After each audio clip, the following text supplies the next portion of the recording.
இன்று அவருடைய சத்தம். எழுதியவர் சகோதரர் சகரியா புனன் அவர்கள். நாள் ஏப்ரல் 18. தேவனின் உன்னத பங்கை நாடுவோர் வெகு சிலரே.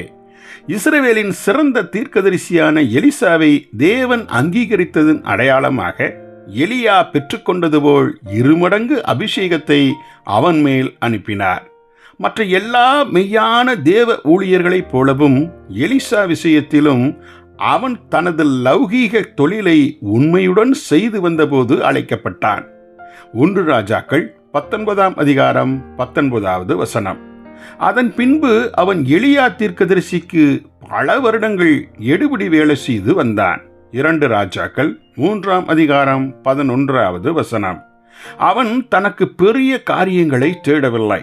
ஆகிலும் தேவனோ அந்த வாலிபனுக்கு பெரிய திட்டங்களை வைத்திருந்தார். எலியா பரலோகத்திற்கு எடுத்துக் கொள்ளப்படும் முன்பாக எலிசா சோதிக்கப்பட வேண்டும். ஆதலால் தான் மட்டும் பெத்தேலுக்கு செல்ல தீர்மானித்து எலிசாவை கில்காலிலே நின்று விடும்படி எலியா கூறுகிறான். ஆனால் ஒரே தீர்மானத்துடன் எலியாவை தொடரும்படி முடிவெடுத்திருந்த எலிசா நின்றுவிட மறுத்து விடுகிறான். பெத்தேலிலே எலிசாவை தன்னை விட்டு உதறிவிட மீண்டும் முயற்சித்து தான் இன்னும் எரிகோவுக்கு செல்ல வேண்டும் என கூறினார். ஆனால் எலிசா அட்டையைப் போல ஒட்டி கொண்டான். கடைசியாக எரிகோவிலும் எலிசா அதே விதமாக சோதிக்கப்படுகிறான். மீண்டும் எலிசா இடைவிடாமல் தொடரும் சோதனையில் வெற்றி பெற்று எலியாவை பின்தொடர்ந்து யோர்தான் வரை செல்லுகிறான். 2 ராஜாக்கள் 2ஆம் அதிகாரம் 14வது வசனம். தனது வாழ்க்கைக்கு தேவனிடத்திலிருந்து உன்னதமான மிக சிறந்ததொன்றை 2 மடங்கு அபிஷேகத்தை அவன் இப்படியாக பெற்றான். நமக்கு இதில் என்ன செய்தி அடங்கியிருக்கிறது?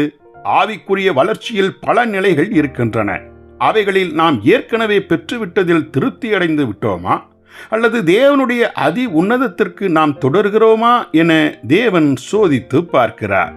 வெகு சிலரே கடைசி வரை வந்து சுயத்திற்கு முழுவதும் செத்து முழு மனதுடன் கிறிஸ்துவை பின்தொடர்பவர்களாய் தேவனுடைய சிறந்ததான 2 மடங்கு பங்கை பெறுகின்றனர்.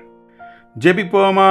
எங்கள் பரம தகப்பனே, உத்தம தாசர்களைப் போலவே உன்னதத்தின் பாதையில் இறுதி வரை நிலைத்திருந்து பின்பற்றி உன்னதத்தின் நல்ல பங்கை கண்டடைய தயை செய்தருளும். ஆமேன்.